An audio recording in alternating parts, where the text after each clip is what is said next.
காங்கிரஸ் கமிட்டியின் சார்பாக அவருக்கு மலரஞ்சலியும் புகழஞ்சலியும் எங்களுடைய காங்கிரஸ் பேரியக்க தலைவர் பெருமக்கள் செலுத்தினார்கள்.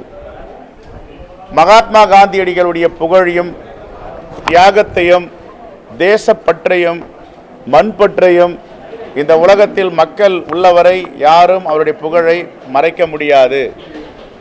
ஆனால் சில ஆண்டுகளாக தொடர்ந்து பாஜகவும் ஆர்எஸ்எஸும் மகாத்மா காந்தியடிகளை புகழை மறைப்பதற்காகவும் வரலாற்று திரிபுகளை தொடர்ந்து செய்து வருகிறார்கள்.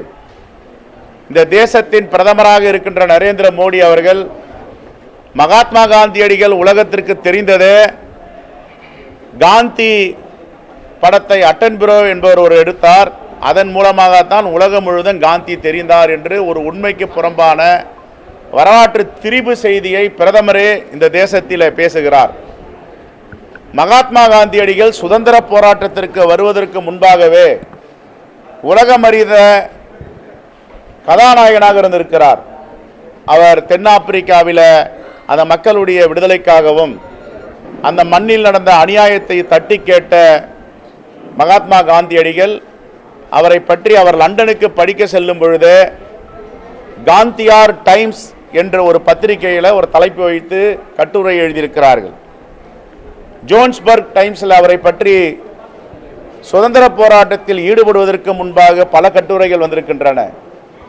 அமெரிக்கா டைம்ஸ், இப்படி மெர்க்குரி நியூஸ், உலக புகழ்பெற்ற பத்திரிகைகள் அவரை பற்றி எழுதியிருக்கிறது.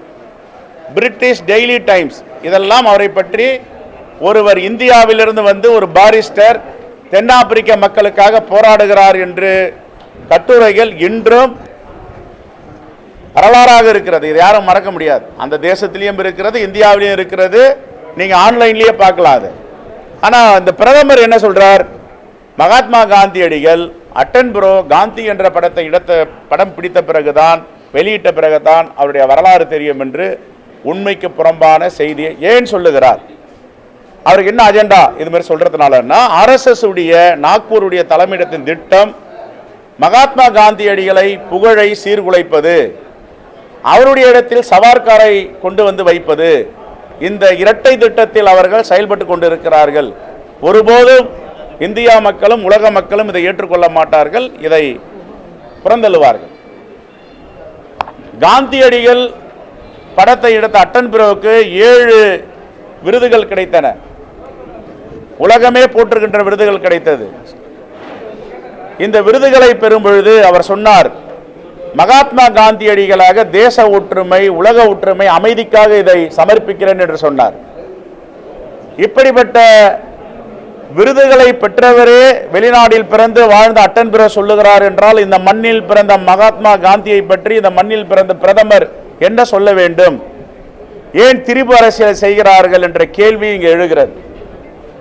ஆகவே ஆர்எஸ்எஸ் வரலாற்றில் இருக்காது, பாஜக வரலாற்றில் இருக்காது. மகாத்மா காந்தியடிகள் உலகத்தில் மனிதர்கள் உள்ளவர்களை வரலாற்றில் இருப்பார். இதுதான் காங்கிரஸ் பேரியக்கம் தமிழ்நாட்டின் செய்தி. ரைட்?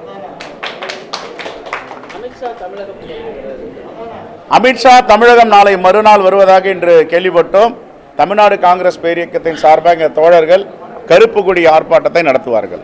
ஏனென்றால் அரசியலமைப்பு சட்டத்தின் தந்தை தேசப்பிதா ஜவஹர்லால் நேரு அவர்களுக்கு உற்ற தோழனாக உறுதுணையாக இருந்த பாபா சாஹேப் அம்பேத்கரை, இழிவான கருத்துக்களை அம்பேத்கர் அம்பேத்கர் என்று இழிவுபடுத்தி பேசிய அமித்ஷாவை கண்டித்து இந்த போராட்டம் தொடரும்.